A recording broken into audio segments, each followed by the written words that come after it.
something groovy, Alex.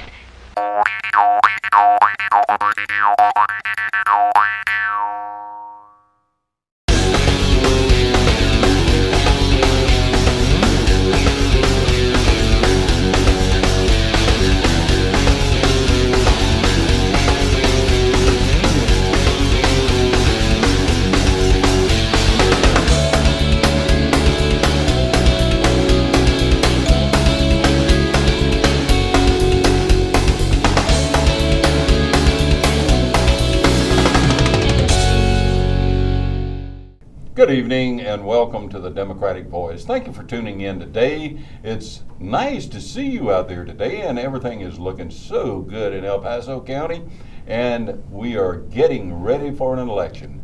You know, many elections are coming up, so we want to be ready. So get your pen out, get your pencil out, get that piece of paper out, and we're going to write down some things later in the program. But first, we would like to say thank you for all of our military people serving worldwide, bringing peace to America. For those people that are serving as first responders, our police, our fire department, our paramedics, all of those people, thank you for a job well done and making us feel safer at home and bringing us out when we're not feeling safe. Thank you again, and we appreciate all of you tuning in this evening. If you have any questions at any time or would like to speak with one of our guests or ask questions of our guests, just call our number. It's coming up on the screen, so make sure you give us a call and tell us exactly what you would like for your program to be. Visiting with us, and you've probably been reading about it in the paper, over in School District 11, we seem to have a little controversy there. We've had controversy for years, so some very concerned citizens have put together a committee to recall some of those people on the school board to knock down some of the dissent, some of the things that are happening in that school district. So this evening we have visiting with us Mr. Norvell Simpson, and he will speak to you about this recall. Norvell, thanks for being with us. Thank you so very much, Fred, for allowing us to be here and having an opportunity to say to the community what is going on, to tell them what's going on and why we're looking at recalling two individuals from the District 11 School Board and trying to bring civility back to that board. I came to Colorado Springs in 1968 in the military, so thank you for recognizing our military men and women for doing the outstanding job they're doing. I came here, I'd been in every state in the United States, Fred, and said, this is a great community. I decided to nail my stake down here in 1971, and as has been my practice wherever I was, I tried to be involved, either with the school or the community, to try to contribute to the community rather than take from the community. And got involved in Colorado Springs, retired, like I said, in 1971, I was on the PTA at James Monroe Elementary School because we had an elementary student. I had two middle school students, my son Gary, who is the oldest, and my daughter Sharon. They were at Emerson Middle School, and I needed to be involved as a parent. And I beg parents continuously, be involved with your sons and daughters, be involved with your neighborhood school. If you're a senior citizen and don't have children in school, those are your neighborhood schools. The value of neighborhood properties are a lot of times contingent on the value of the school in your neighborhood as well as the school district.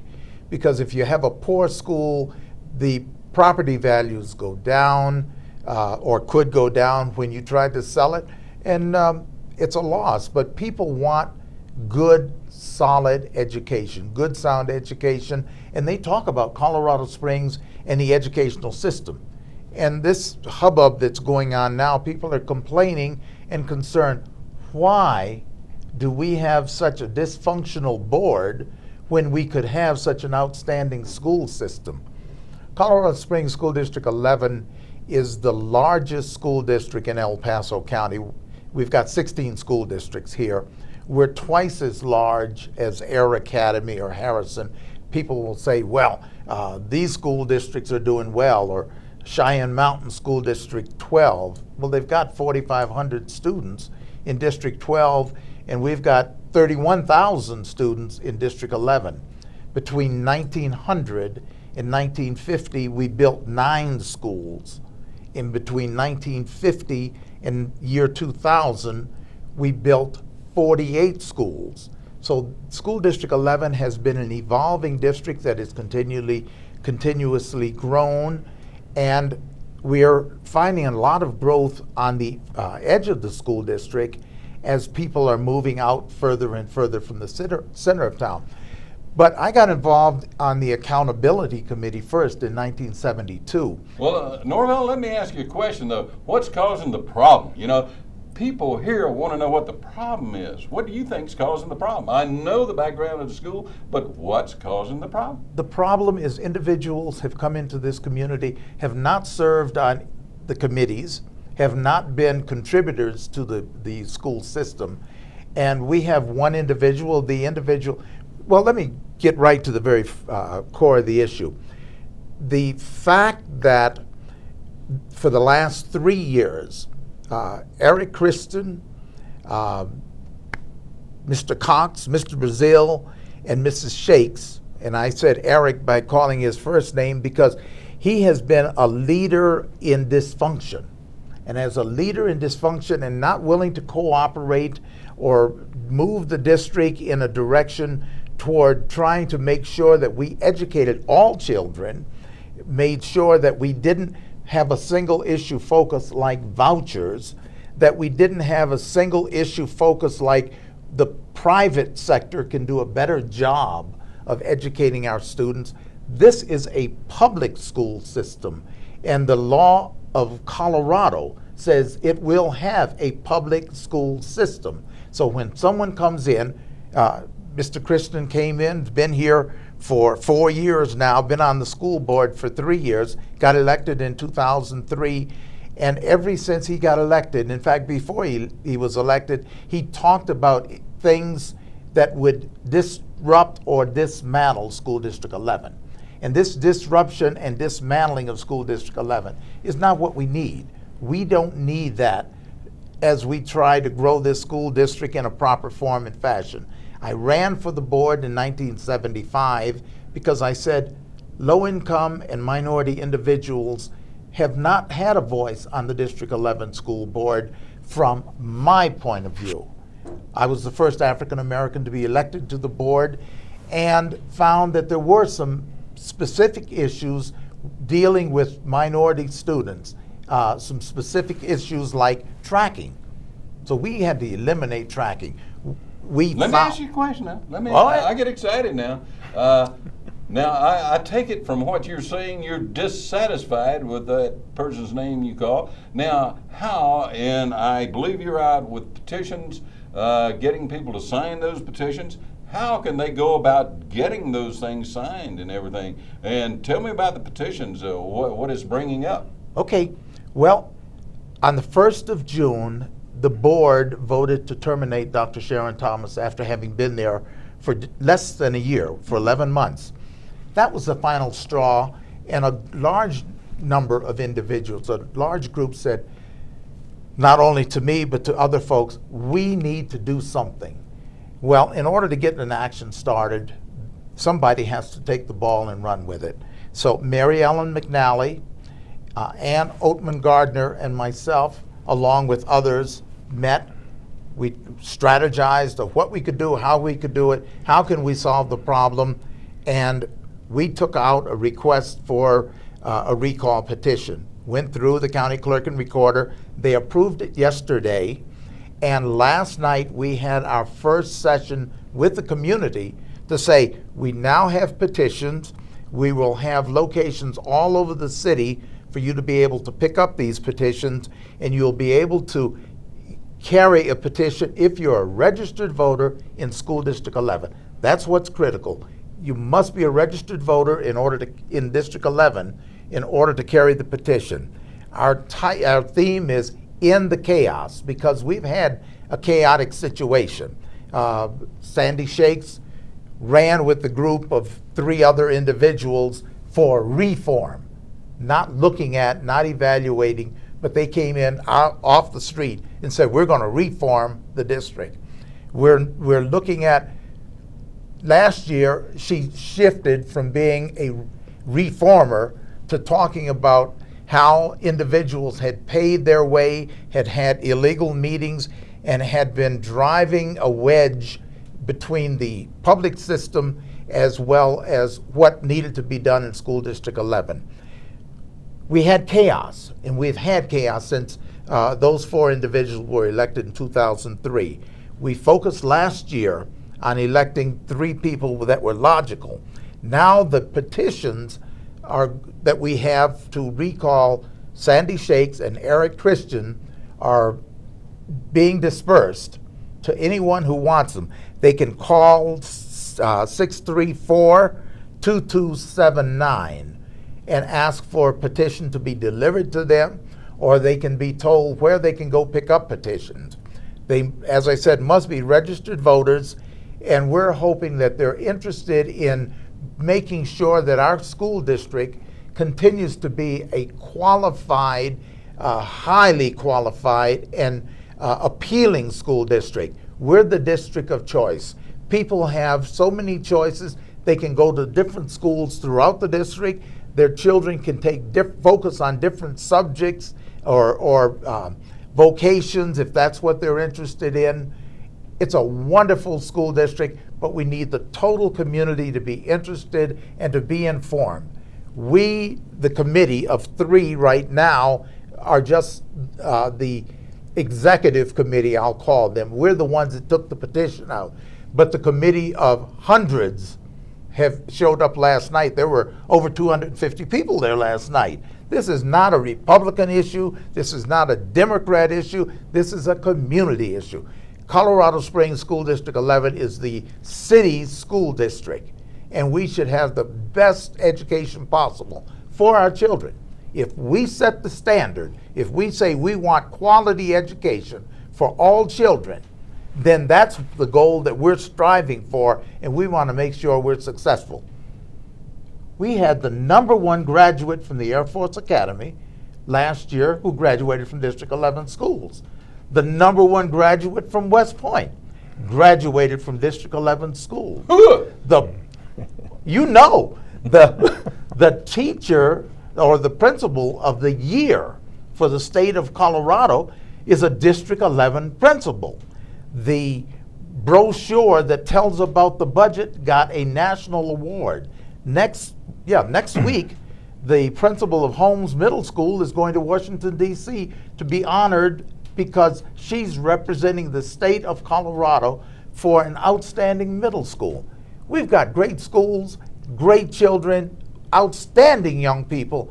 We hear about those that have failed, and we hear about the poor school district because they've got a couple of schools that are underpopulated. We've got some schools that the test scores are not as where we want them to be, but we're working on it. And Dr. Thomas just got here 11 months ago. She couldn't turn this big ship around that quickly, but I'm sure her goal and desire is to make sure we have the best school district possible.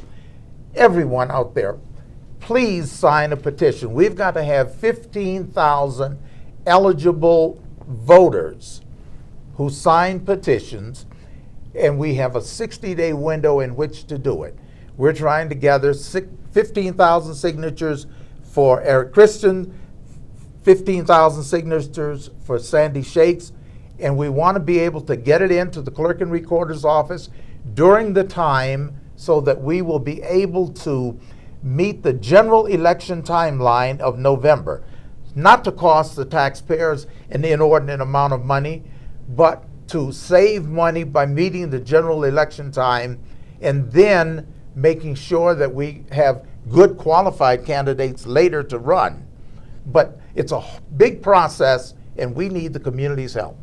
Outstanding. So Thank now you know who to call, where to call. Now, if I am to get all this correct, Norvell, that you're dissatisfied over in School District 11. You're dissatisfied with that board as they're operating now. So you would like to do, along with all the citizens out there, and you need their help. So if you would like to help Norvell, if you would like to help School District 11, you have the phone number to call, or call our number and we will direct you there. Now, other candidates, if you would like to rebut this, please come on the show and rebut it. Again, Norvell, thank you for being with us. Now, visiting with us. Can I just say one other? No, sir. Okay. Sorry, your time is up. In the chaos, build the district. In the chaos. Don't tear it down, build it up.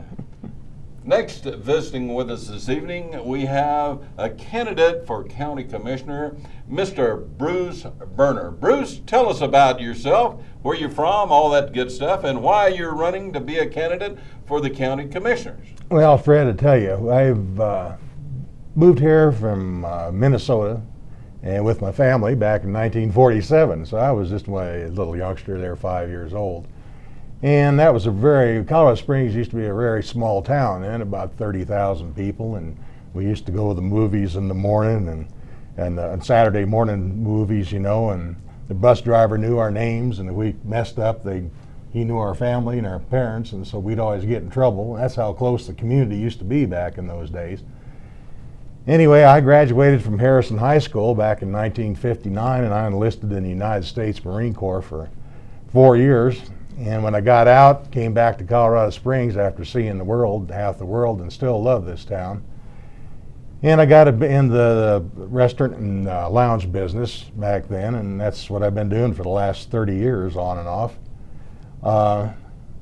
Basically, I've lived here till out in Black Forest since 1967, and we ended up owning the Black Forest Inn out there for a few years, and then in 1977 we decided to go to Louisiana for 5 years. Spent 5 years down there, learned how to cook and eat, and came back in '82, and I built my own house out in Black Forest, built a log cabin, and been living out there ever since. I've known Black Forest for quite a few years, and the people that lived out there, I think it was in '67 or '68 when they got started with the Black Forest Preservation Society, to limit the amount of houses that could be built out there on so many acres of land. It was set to 5 acres. Anyway, I've seen a lot of deterioration go out there in Black Forest now, and it looks like the developers are trying to make it to be another city the way it's going. They've dropped the acreage down to 2.5 acres, and we're on wells out there, and there's a water problem, and people don't really realize, you know, that we could run out of water out there. And the county commissioners had a chance here a couple of years ago to adopt a system to monitor the wells out there, and they turned it down, which is something they should have never done.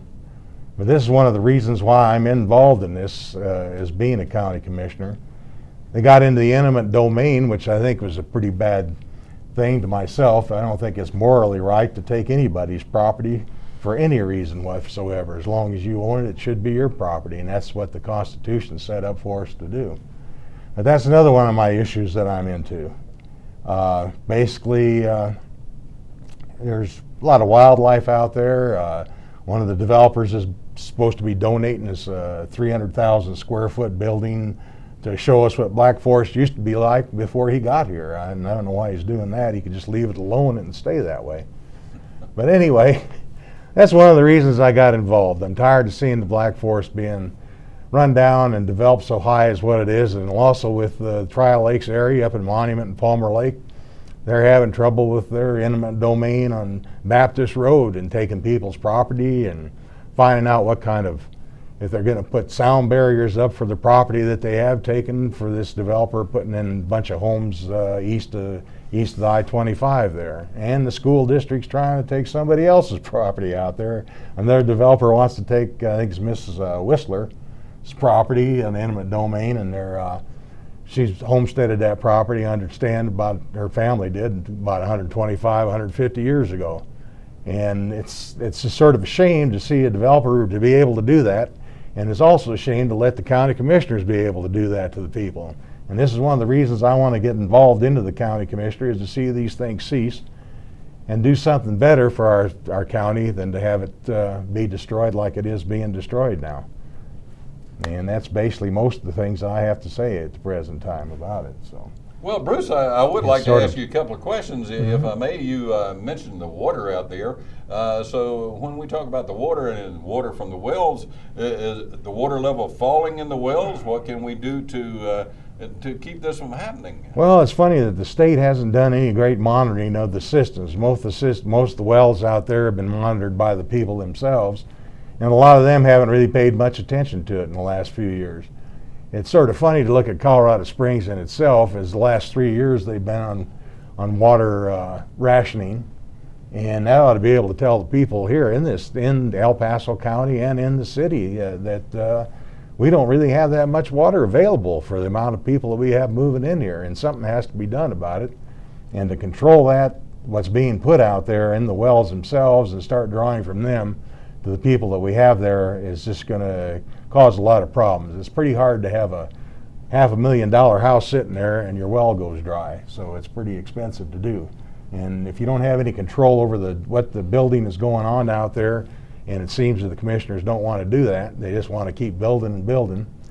They want to build a new fire station out there, and at the rate they're going, if they keep this up, they won't need one, because all they have houses to burn out there. There won't be any forest left, so after they keep building this. And these are one of my objectives I sort of want to get away from, is keep the trees out there and keep Palmer Lake and Monument, and looking just the way they should be. Well, let me ask you another question. We've heard about the road building. One question I would like to ask you: how much money have you received from developers into your campaign? Oh, none whatsoever. They're really not too excited about me coming on. Apparently, a lot of the people I've talked to, I've known a lot of people. Like I say, I've lived here since 1947. I went to school with a lot of the people that are in the real estate and building business here, and my wife was in the same business too, and so I know a lot of the builders and that, and they've just about exceeded as much as what they can build here in this county, and it's something that needs to be looked into, and just to have it to be a little more organized, to where it's not completely helter-skelter building every square foot of property. We don't really have that much resources here to take care of the amount of people everybody's trying to put out here right now. And it's something that has to be looked into and thought about. I just basically that's what I'm trying to do if I get on the commissioner's thing. Is going to be one of my main objectives, is to do away with this eminent domain and to do a monitoring system of all the wells that we do have out there. Black Squirrel Creek out in Callahan area and Cherokee, their water rights out there, they're having a hard time keeping their water going too. So it's not just them, it's us out there too in the Tri Lakes area. And nobody's done a thing about to answer it or work with it. And I think it's time somebody does. We hear about the southern delivery system coming out of Pueblo and all this stuff. If the people of Colorado Springs got this, how would this affect the water supply in those areas that you just spoke about? Would it affect it any at all? Well, basically it probably wouldn't, because the economics of it, to pipe it to everybody out into Black Forest area is pretty hard to do, but it would relieve them taking water off of our aquifer, which is the Dawson Aquifer, and it would take a lot of the pressure off of us, and they could be able to handle the water there. I don't know how they're going to do the pipeline from Pueblo Reservoir. They're going to do the same thing, I suppose, is use the eminent domain and get in there and condemn people's property just to build this water line up here, and that's another thing I'm sort of against too. So I don't understand how that's going to work, but I'll find out eventually. Well, I hope get the so. information. Seeing as I would certainly like for you to. I know you wouldn't like to work with some of those Republicans from the other districts, but we do need El Paso County and overall is really running dry. We talk about white gold all the time, Right. And that is what everything depends on now. So I understand the problems now. I would like to ask you another question, which I haven't heard you talk about. We heard about a number of years back out in the eastern part of the county, all the not the redistricting thing, but the rezoning things that they were zoning for out there, and the people in the eastern part of the county were a little upset about those things. Yeah, they really are, and it's something that's not into my district, but it is basically, it affects Black Forest and Monument and Palmer Lake areas too up there, and it's sort of strange. This is one of the other reasons why I got involved in this is I woke up one morning and looked at my tax statement, and I bought the property in '82, and it was agriculturally zoned. And basically back in the old days, Black Forest was an agricultural area. They raised a lot of potatoes out east of there, and they had a lot of dry land farming. And a lot of the people that lived out in Black Forest and Monument and Palmer Lake, they had their own cows, horses, and chickens, and goats, and geese, and ducks, and everything else to take care of them. A lot of people lived out there because it was the cheapest place to live, and they could raise their own food.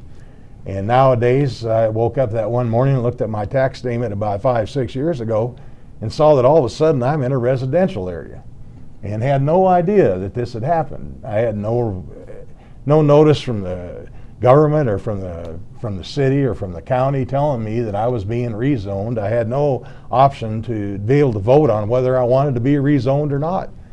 And all of a sudden now I'm in a residential area, and if people out in those areas in Monument, Palmer Lake, and Black Forest and Glen Eagle area, if they look and see, if they do have chickens and 4-H animals and that under residential forms, you're not supposed to be having any of those things. And a lot of people are breaking the law just because the developers wanted to make it look better out there with rezoning this without us even knowing it.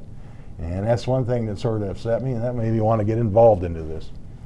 Wow, now that's great. And I'm sure that when you look at that, you'll be able to get along very well with the other commissioner named Bruce on the county commissioners out there. Yeah, you will notice that I'm just going to put Burner on my advertising out because I don't want to really be